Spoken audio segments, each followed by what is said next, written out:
And now, you're tuned in to RBLR, the home of Tampa Bay's Reveler Sports.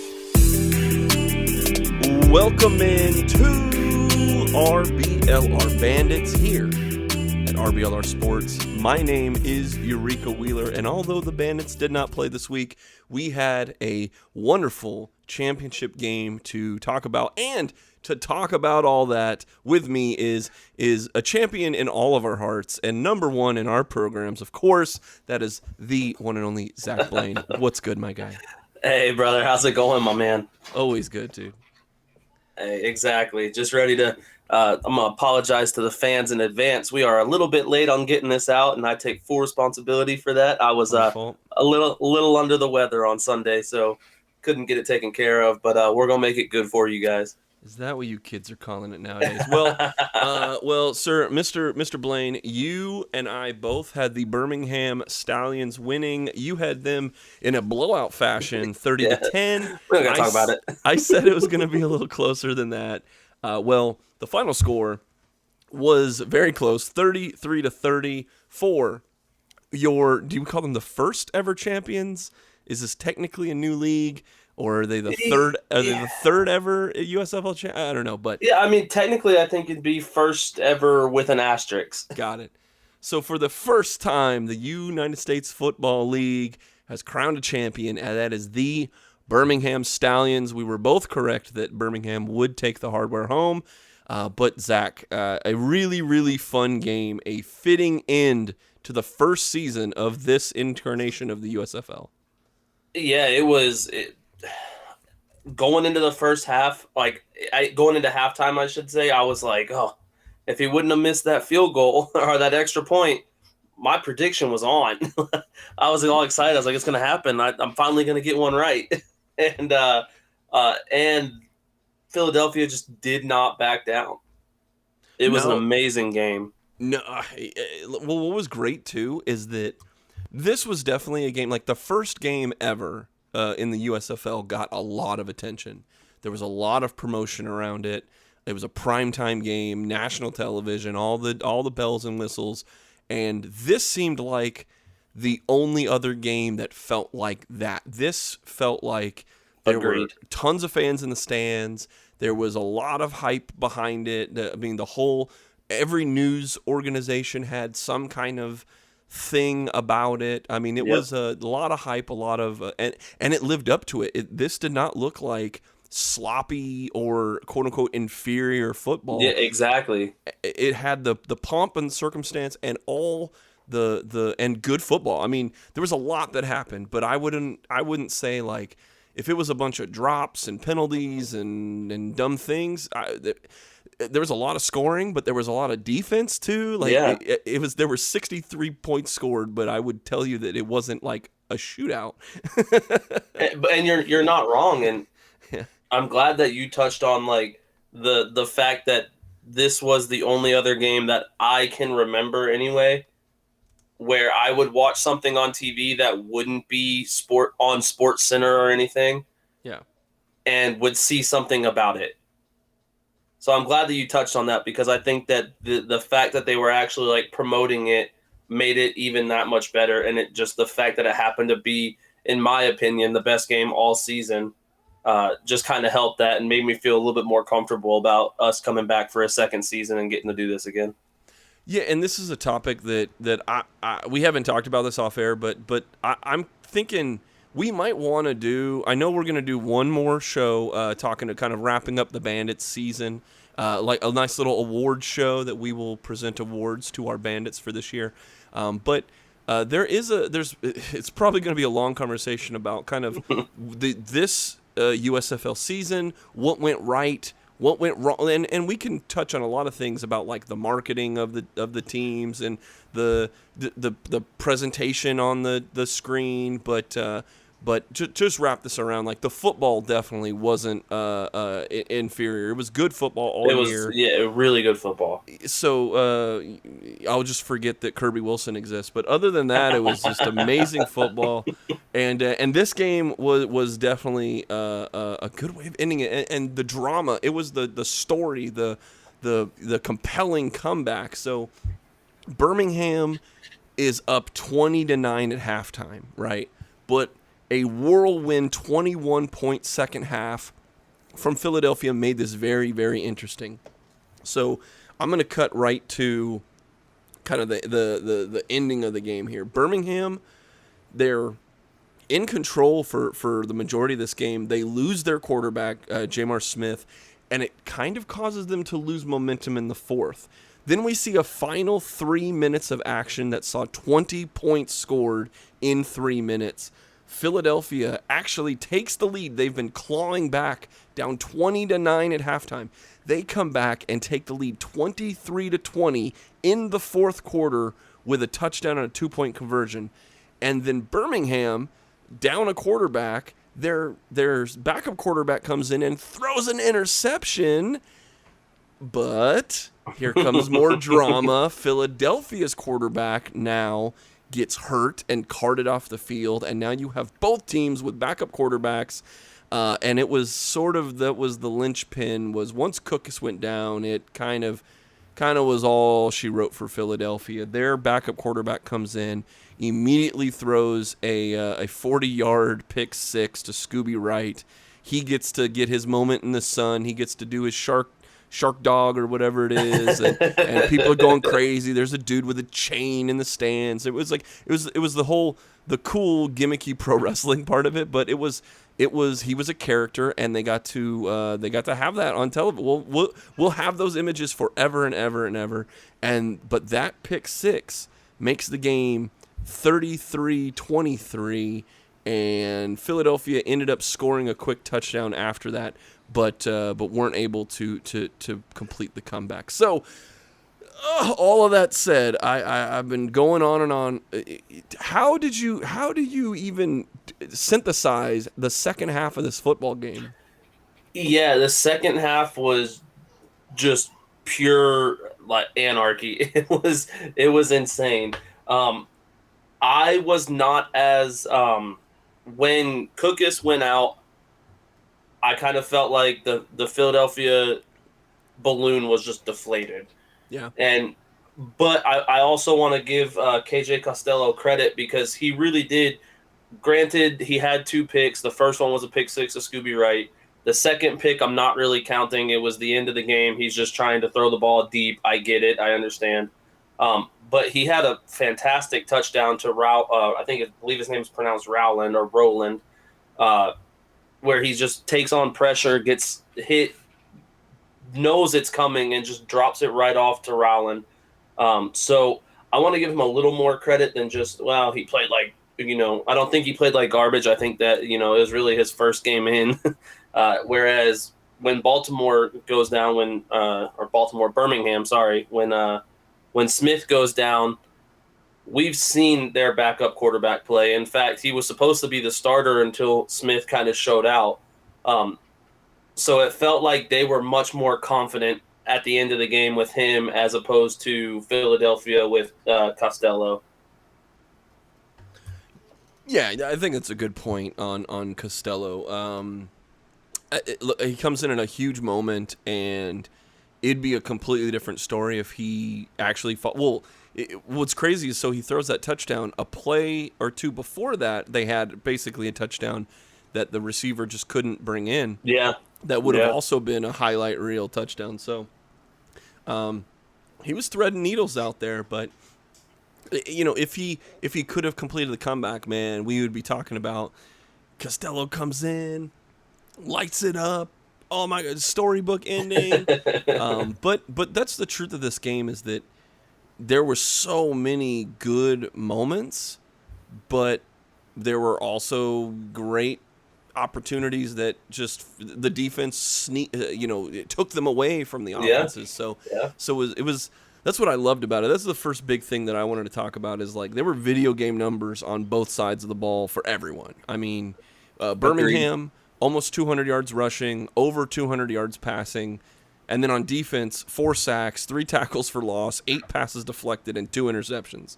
So they won with that. But Philadelphia, between the two quarterbacks, they were throwing the ball first and foremost. They weren't going to run on the Birmingham defense. That wasn't going to happen. But 287 yards in the air, 4 passing touchdowns. Then on the other side of the ball, they had 4 tackles for loss, 6 pass deflections, and they even made an interception. And they've been known as a team that created a lot of turnovers. But Birmingham, to their credit, just didn't.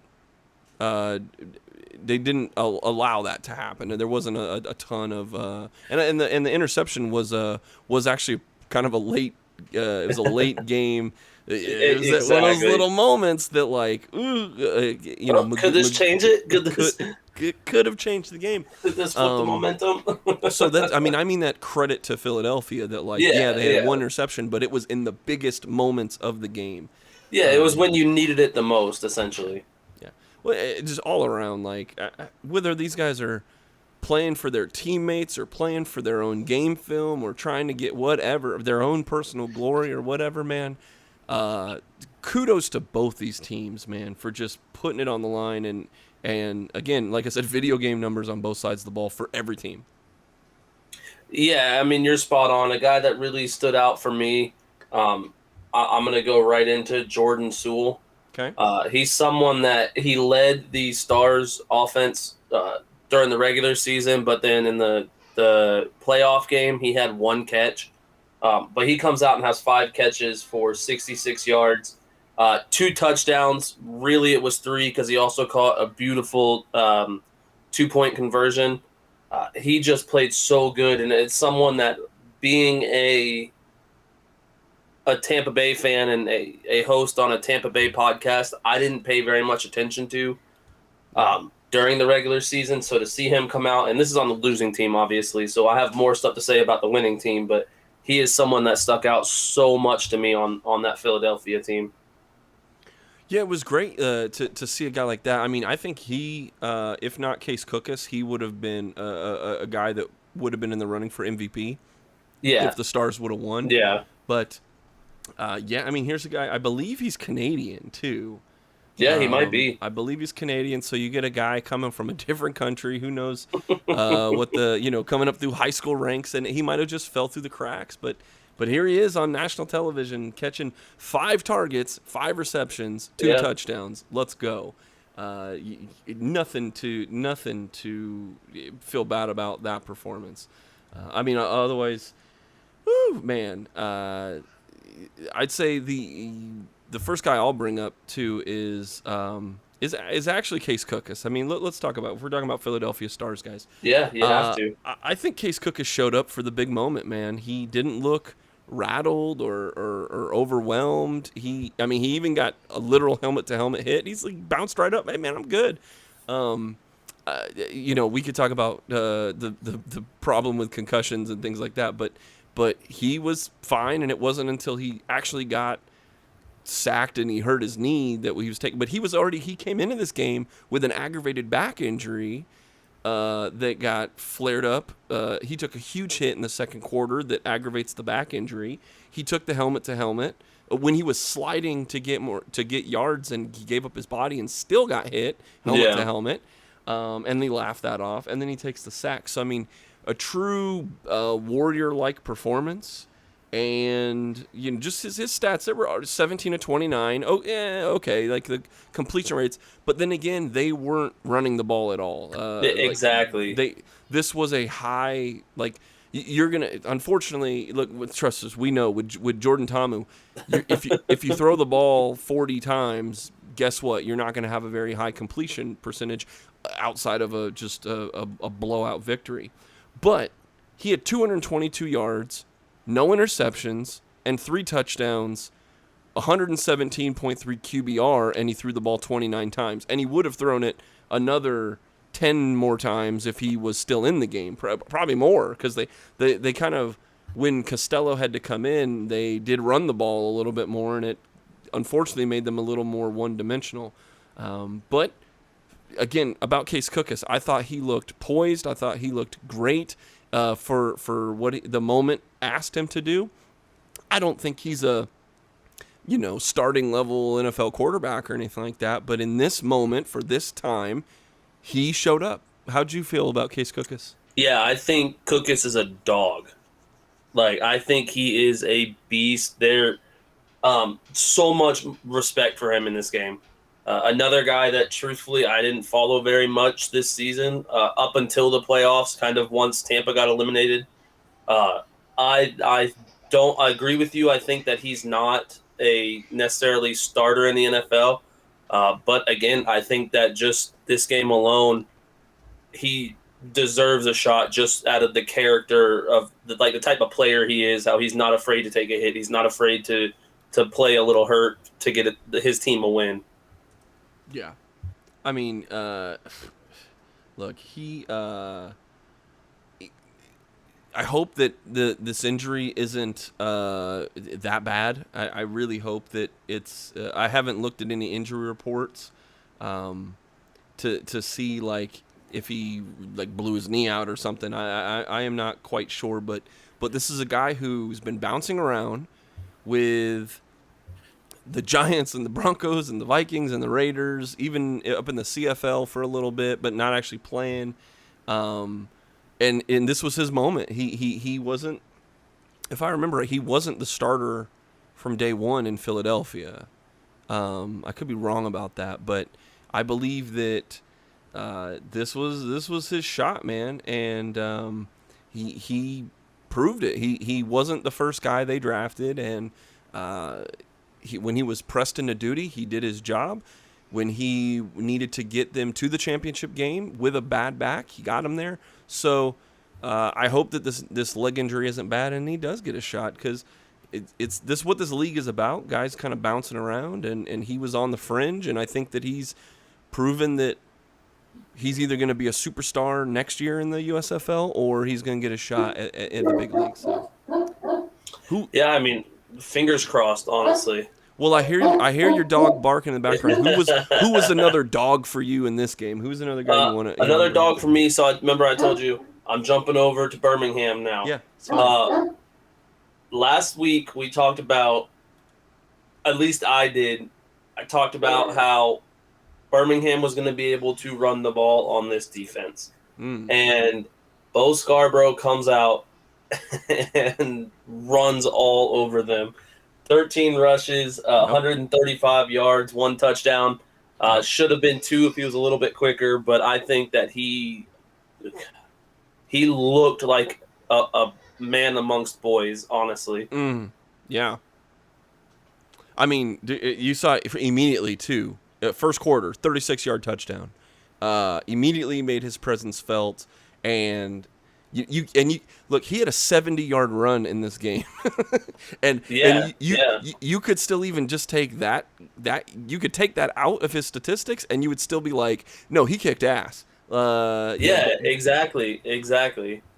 And then on top of that, he also had a 43-yard touchdown run. Like, his touchdown was 43 yards. So granted, 2 of his runs were big gains, but on 13 attempts, I mean, he still averaged 10.4 yards a carry.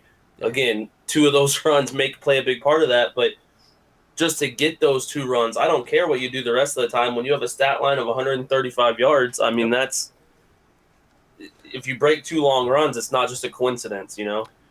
No, he had to run over a guy in the secondary, like, because they ran a really good – they designed a really good run, but – I mean, execution is the name of the game. So they get to the second level, and pretty much they overloaded one side of the field. Once they they called it right. They figured out the right protection. They ran the right play at the right time.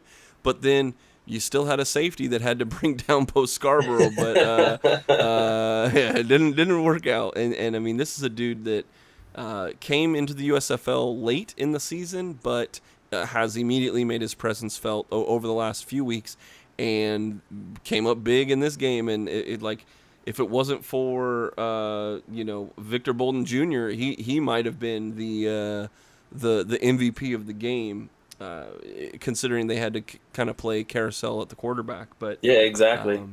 Man, anything else you want to talk about Bo Scarborough before we move on? That is all I have on Mr. Bo, another guy who I hope gets another shot in the NFL. Well, I keep bringing up guys, and I was talking about carousel at quarterback. Well, I did want to talk about Alex Magoo. In my notebook, I thought it was clever. Alex Magoo comes McThrough. I mean, here's a dude, enters the game. Okay, he enters the game leading 20-15 with 1:46 left in the third. Okay, he throws what could have been a horrible game-changing interception that C.J. Marable just couldn't handle out of the backfield, and that led to a short field and a go-ahead score for the Stars. But what does he do? He comes right back, and he's not phased. I mean, he's talking to his coach. He's talking to Skip on the sidelines, and he's trying to plead his case. And the coach was like, "Hey, man, we're gonna win this game. Like, I just need you to get the ball to these people. This is the thing." Settles him down, but the player can still be rattled, right? The player can still be like, "Oh my God, I just gave up a touchdown in the championship game. Oh my God." Exactly. Right? But he didn't. He orchestrates an 8-play, 64-yard drive that caps off with an 8-yard touchdown to Victor Bolden. But this was Alex Magoo comes in. He eventually, his final stat line, 7 out of 10, 77 yards with a touchdown and an interception that I talked to you about. So it could have been a back-breaking experience with a guy coming in with the last quarter of the championship game, and he didn't wilt under the pressure. It was a bad start, but he turned it in to a ring. So what are you going to do, man? Yeah, exactly. How'd you feel about Magoo? Yeah, I think both quarterbacks for Birmingham played, I don't want to say pedestrian because that seems kind of worse than how they played. They both were very solid in this game, and like you said, I think it shows a lot about Magoo's character. Also, the fact that his name is Magoo, like that's just an amazing name. But it shows a lot about his character, honestly. With, like you said, coming in and throwing that pick right off the bat, that could have deflated his whole confidence and everything. And he just came out and was like, it was another game. Like, all right, it's no big deal. We threw a pick. We're gonna get in there. We're gonna win this. And I think a lot of that plays on Skip, because I think that he is a phenomenal coach. And I think that, those two were just good quarterbacks that deserve to win this game. Well, and that piggybacks into what I wanted to ask you. One of the questions that we had last week when we previewed this game was, could Philly contain J'Mar Smith, right? And I think that Philadelphia played the option really well, and they didn't let J'Mar get off the ground. I mean, he had one real attempt for 2 yards, and so they made him sort of one-dimensional. I mean, some of the play calling forced that, but they played the option really well. They really did. Stayed at home. They weren't going to let J'Mar be the guy that beats him. So, well, unfortunately, they had Bo Scarborough. So what are you going to do? They picked the wrong poison. But, J'Mar, 10 of 18, 131 yards with a touchdown in the second quarter. He gets hurt in the third with a knee injury. And but up to that point, like, even though he wasn't the main guy creating all the craziness, it wasn't like he was throwing 4 touchdowns or anything. He was leading his team. They were winning every second he was in the game, right? So, I mean, we talk about game management and things like that, and Smith is a dude who fought for that spot, earned it in the season. Yeah. And again, not lighting the league on fire with his arm, but even when Philadelphia was able to make their offense one-dimensional, he's the guy still calling out protections. He's the guy still audibling and doing the things to make sure that the protection's in the right place and the line is in the right place to get guys like Scarborough into position. So, it was a good job by the Philadelphia defense, but also I think that J'Mar did an okay job. I think. Again, I was giving props to Magoo for doing it with his arm, but who knows what J'Mar would have done in that same situations during all that. But then again, maybe they eat the clock a little bit more. I don't know. What do you think? How did you think Philadelphia contained J'Mar and kind of kept him, pedestrian in your terms? Yeah, I mean, you said it perfect. They played the option phenomenal. I think aside from the one run that they allowed Jamar Smith to get, um, they shut it down. Every other play that I watched of an option play was pitched out to the running back. So I think that they did exactly what they needed to do in order to make him kind of one dimensional. But again, something that you said was that they picked the wrong poison, because had they focused more on Bo, who knows what would have happened. Bo knows, but who Oh else no. knows? Oh no. I'm just They're kidding, too but young. They don't know yeah, what that right, means. exactly. They don't know what that Hell, I'm means. probably your guys' age anyway. If you don't know, Like, I know what learn. that means. How do you know what that means? I'm a football fan and a baseball fan. I host this and the Rays podcast. I gotta know who Bo is. I love it. I love it. But no, like seriously though, it felt like they decided, all right, we're gonna make Jamar very one dimensional. We're gonna make him pass the ball. Except he didn't have to pass the ball because Bo was out here doing what Bo did and just running the ball all over him. So it almost makes you wonder, like, well, what if they focused more on Bo and let Jamar do his thing? Like, it almost kind of feels like it was a lose-lose situation for him, in all honesty. Yeah. Well, anything else you want to wrap up about the USFL championship game? I have to give a shout out all season, Pac-12 players, more specifically Oregon State players, I have been a huge supporter of, and Victor Bolden Jr. ends up being the MVP of the championship game, has a touchdown, does phenomenal on special teams. He is just, I cannot give him enough love. And again, Victor, if you're watching this, congratulations. Or if you're listening to this, congratulations. If any NFL teams are watching or listening to this, sign this man now. Yeah. Uh, I think definitely has room. I mean, if there's not special teams that have room for Victor Bolden Jr. Yeah.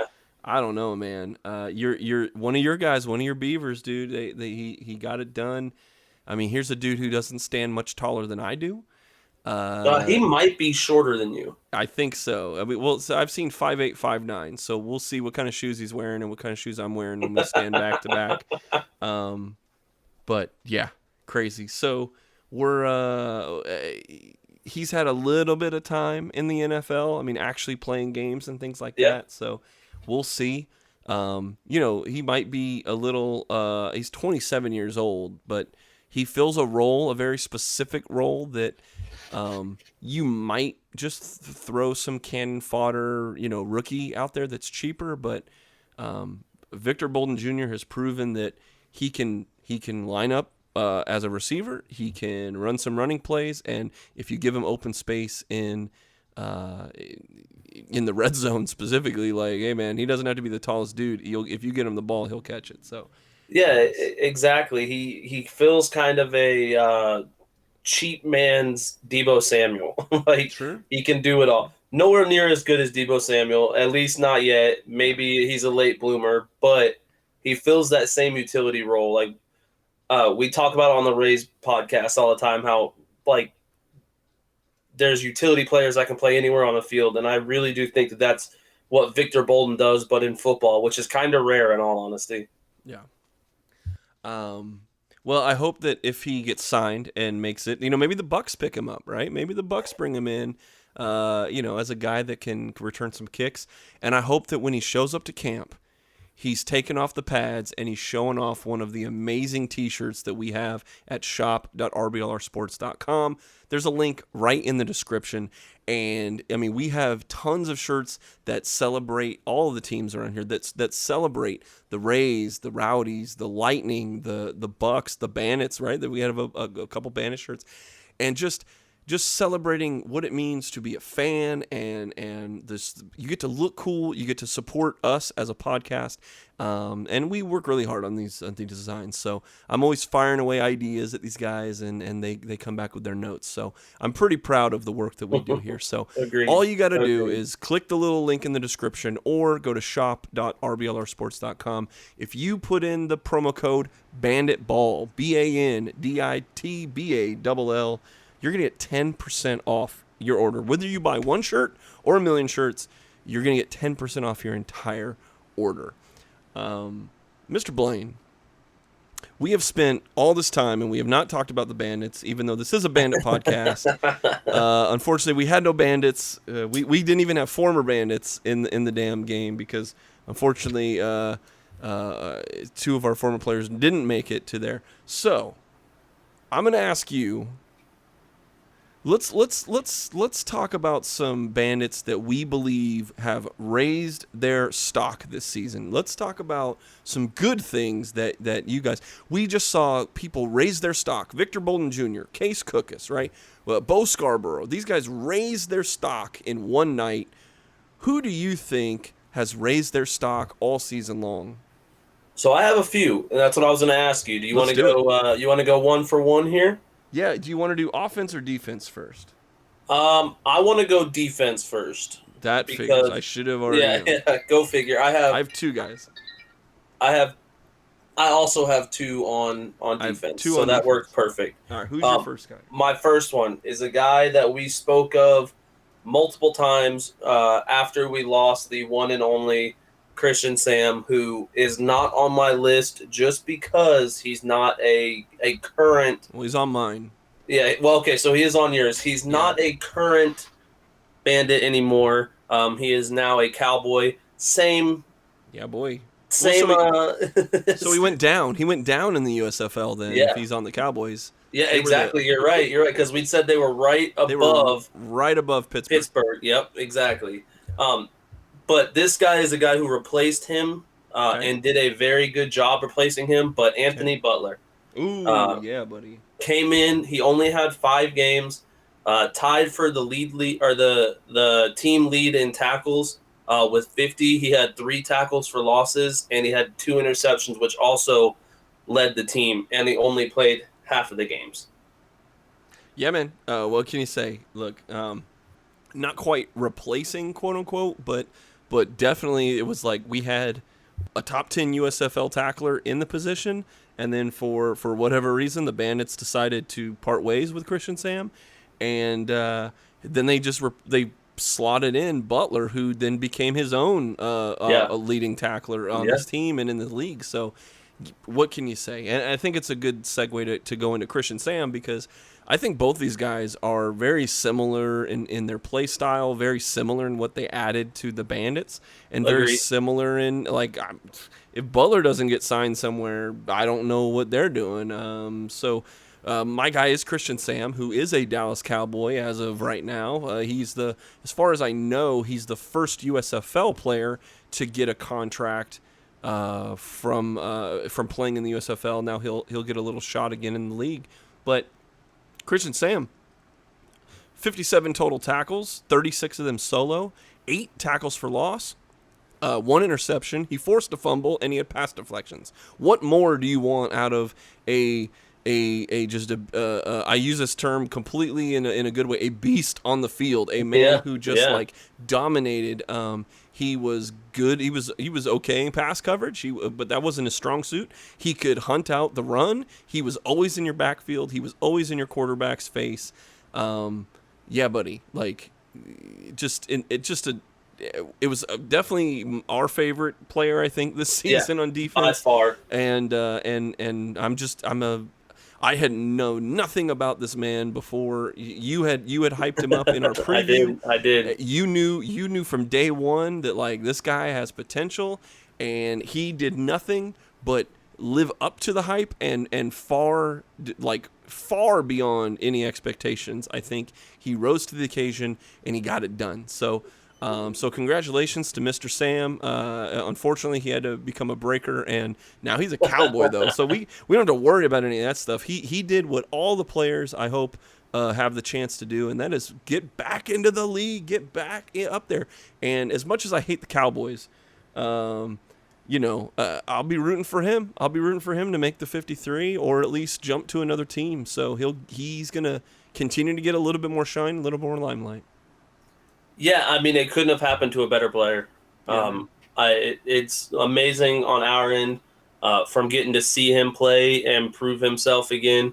And like you said, I had been giving him praise from day one. He was a guy that when he played at Arizona State was a just menace. Like, I hated playing Arizona State when he was there. Or I hated when Oregon State played Arizona State, I should say. So it's just something that I've been watching his career progress, and then with New England being my dad's favorite team and getting to watch him on New England and all of that, it's good to see him finally kind of pull through and prove himself the way that I've kind of expected him to. So it's amazing to see. Who's your next defensive guy?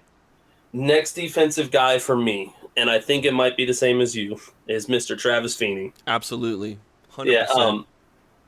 I mean, what can you say? He was the other guy that was tied for tied for the lead on this team in tackles. Yep. Was a menace on the line. He did everything that we needed him to do, and he was a guy that I knew nothing about coming into it. So it was very nice to get to see him, in my opinion, progress, because I didn't know who he was up until now. And I think that he very much gave himself a shot at least a camp invite. Yeah, here's a dude that you're absolutely game playing against. Travis Feeney is always in your backfield. 7 tackles for loss, 4.5 sacks. That's in 10 games. So he's almost half a sack a game. And you got to think, like, that isn't like a very impressive like per game stat. But for me, I'm like, wait, he's coming, and you still can't stop him like half the time. And because you're game planning for him, that's opening up, other guys like that were on this team that got a sack or a tackle for loss just because of Feeney's presence. So I thought that Travis Feeney, again, was the second biggest limelight in this whole defensive roster between him and Sam. I thought that we had 2 NFL level players playing in our linebacking core. 100%. I thought it was like a cheat code. So yeah, again, 100% agree with you on Feeney. Let's flip to the offensive side of the ball. Okay, so technically I have 2 on offense. Okay. But realistically, I only have one who impressed on offense for me. Okay, no worries. Well, kind of. Derek Dillon. Yeah, man, I'm with you. Derek Dillon's on my list for sure. He is a guy who came out, and another guy who I knew absolutely nothing about. Yep. Until we started watching him play for the Bandits. Played in all 10 games. He had 8 starts, 44 targets, 28 receptions for 386 yards and 3 touchdowns. Yep. Those numbers don't necessarily shoot off of the paper, but he was a guy who, when the game needed him, he was clutch, and it seemed like he was probably our most, what's the word I'm looking for, consistent receiver at any point on the field.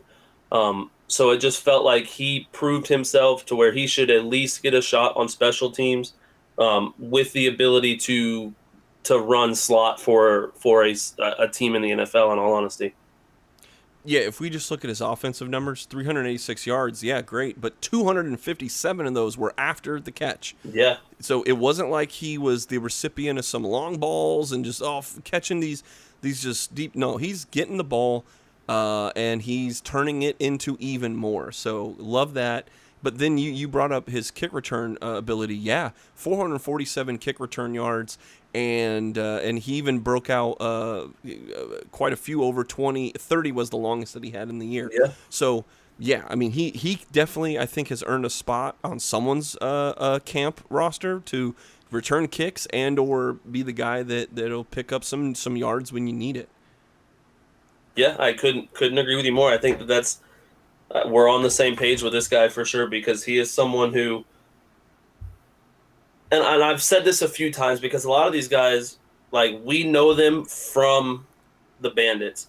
And I think that that's how a lot of the guys were. I just happened to get lucky and watch some of the people on our team play in college, but Yeah. most of these guys I didn't know until the Bandits. So it's like, for me to not know them to where I feel they deserve a shot in the NFL, and that's not being biased because I'm a Bandits fan. That's just a football fan in general. Yeah. I think that says a lot. So, like, just for the 5 guys that I picked, or the however many guys you picked, I think that it makes it almost more impressive if we didn't see them play before this. Yeah. Because now their names are in our mouth. Who else's mouth are they in, or who else is hearing their name come We're through? hoping. You know, Right.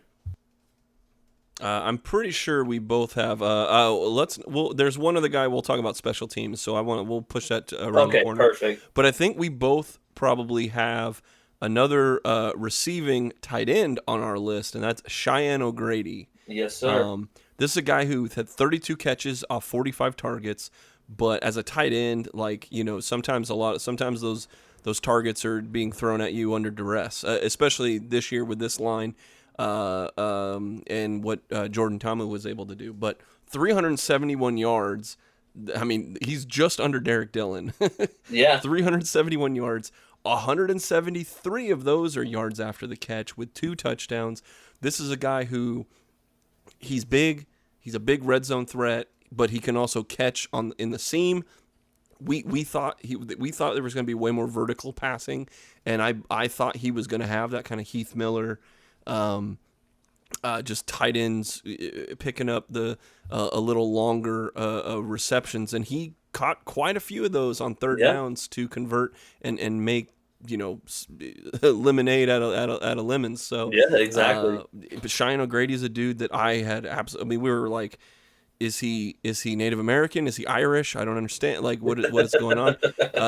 We were joking like when the draft came, and he's proven himself to be probably, man. I would say he was like the most impressive receiver on the team.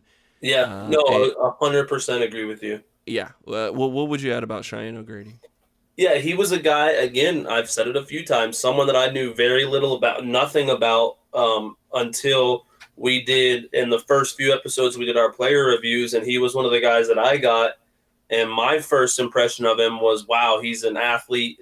He played basketball, he plays football, but then I saw his legal issues, and it was like, well, but I think that he made a name for himself in the league, and there was times throughout the season where I compared him to a poor man's Rob Gronkowski with his seam routes and just doing what he needed to do and being a solid receiving tight end and being able to block. So for me, yeah, you nailed it right on the head with everything. He was probably the best receiver or most impressive receiver on this team. I'll quickly talk about Jaron Jones as my next guy. Look, as much as we lamented about our offensive line, and there were unfortunately injuries, and it was unfortunately a big hole that we just couldn't get out of. There was one shining star on that line, and that was Jaron Jones, who ended up with an all USFL selection at right tackle. And I just believe that with the state of line, linemen are at a premium, and it's one of the questions that a spring league like the USFL, or now with a competing XFL coming in to view here, I mean, how many really, really top tier offensive linemen are there out there? So it makes sense to me that Jaron Jones is a dude who is kind of a fringe NFL player. He's been around Pittsburgh, he's been around. I believe he was also he was in the XFL, and after the XFL he went to Pittsburgh. So I'm hoping, and he also spent some time in Detroit, I believe. But here's a guy that hopefully he's put some good tape out there, and he definitely shined in the USFL. So if not, hey, it's good. We can maybe build in year 2 around a really good offensive tackle, and hopefully shore in some spots.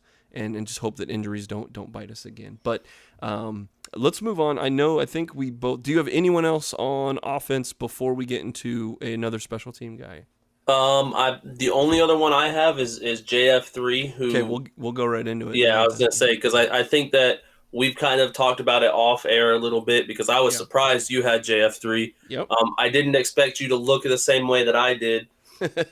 Do I think he is an NFL caliber receiver? I think he has the ability to. Right now, no, I do not think that's where he gets his shot in the league. Um, Real quick, go over his offensive stats. He played in 8 games, started 6 of them, had 170 receiving yards.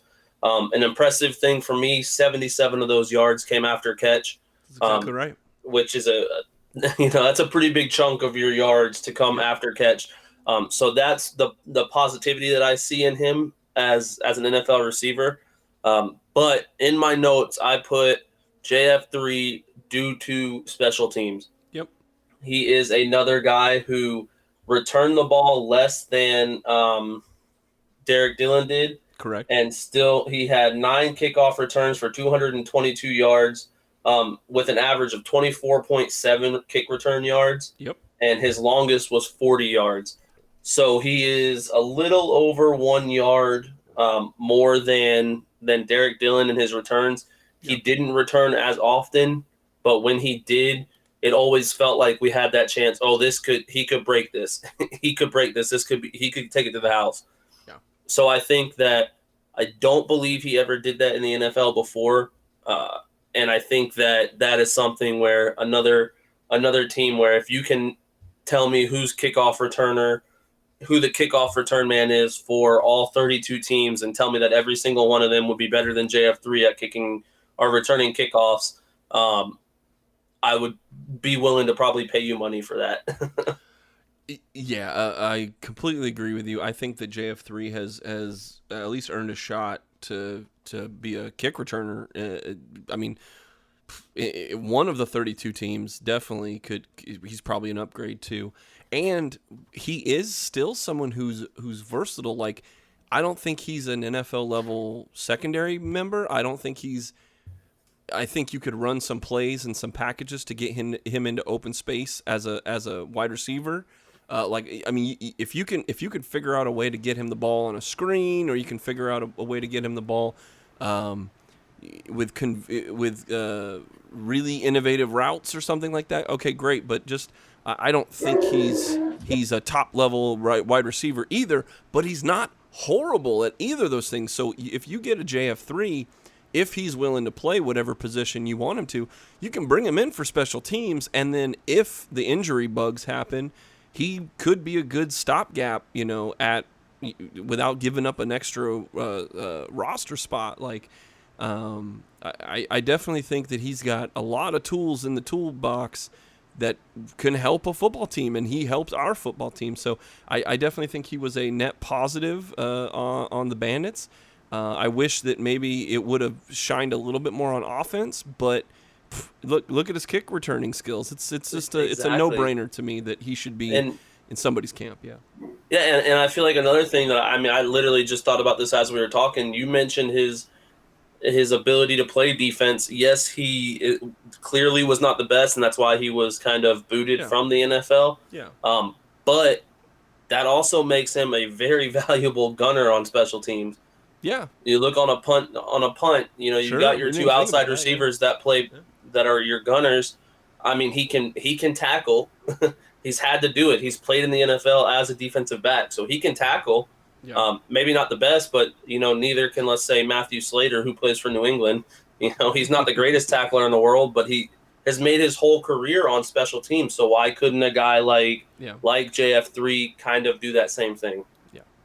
I have one other special teamer, and that is, of course, the GOAT, man, Brandon Wright. Yep, that was my last guy. Brandon Wright, baby. Let's go. Okay, Zach, think about this. Our guy Brandon Wright had 45 punts with a 48.4 yard average. Where do you think that would have put him in the NFL if he would have just been kicking in the NFL? If I had to get, so you said 48 yards? 48.4 yards. I'm putting him at number 3. Close. He would be top 10. He would be tied with a couple others in the top 10. Okay. I think he would have been 7th or something like that. Okay. But top 10. He would have been a top 10 punter. And it isn't like the skill, the field is in a different dimension. It's an NFL field. You're kicking the ball to the spot. Guess what, buddy? He would have been a top 10 punter in the NFL.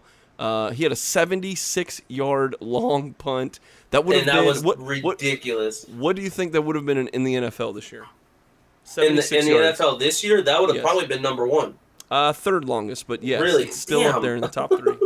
But here's you just watched a dude who would have been a top 10 punter, a top 3 in terms of leg strength, and 36% of his punts went inside the 20.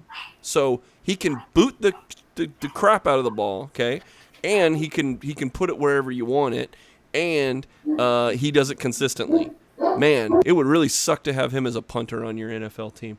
I absolutely.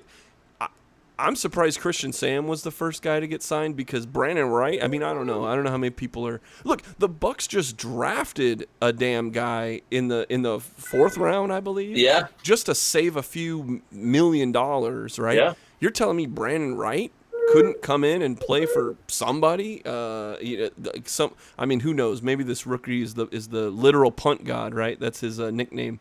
But Brandon Wright, man. This dude, if he doesn't get his acclaim for what he just did in this league, then I don't know. I don't know what else he could do, man. Because every week, I don't think there was a single game that we were like, yeah, man, sucked for Brandon Wright. And he even kicked like a kicker sometimes, but that's not really his big skill set. But as a punter, dude, somebody needs to give this guy a call. Well, with that all said, I think we're going to wrap all this up. I want to thank each and every one of you for listening to us all season long. We've got at least one more show. That we're going to put together. Maybe I'll squeeze another one out of Zach here. But for at least one more week, we are going to talk about our Bandits here. But the games are over. It's been a successful season for the USFL, and it's been a successful season for you listening to us. So I got to thank each and every one of you, and I'm going to ask you for one more thing. I begged you to buy a t-shirt earlier. This one's absolutely free. All you got to do is head over to, if you're on Twitter, Instagram, Facebook, you name it, we are at RBLR Sports. You can join the hundreds of people that are following us over there. We also have our own little Bandits corner of the universe at RBLR Bandits on Twitter. So follow us on Twitter or Instagram or wherever you social media it up. But it helps us a lot. It's absolutely free. And then the last thing I'll ask you for is wherever you're hearing this right now, whether it's YouTube or Spotify or what other major podcast platform, because we're on all of them, hit that little like button, hit that little follow button, hit that little whatever it's called. There's that button that will make sure you get each and every one of our amazing podcasts. Mr. Blaine is also on the Rays podcast talking about Tampa Bay Rays baseball. So if you are as much of a Tampa Bay fan and maniac as we all are, you have come to the right place. So, Zach, that's my long diatribe. I'm going to ask you for one more send-off before we get out of here tonight. Yeah, you said it best. To all the fans watching or listening, we appreciate you guys, and we wouldn't do this without you guys. So you guys are the real MVPs. Forget Victor Bolden Jr. for a minute. You guys are the USFL MVPs for the championship game. And with that being said, let's ride, baby. Thank you for tuning into this presentation by RBLR Sports. On your way out of the stadium, please remember to like and subscribe.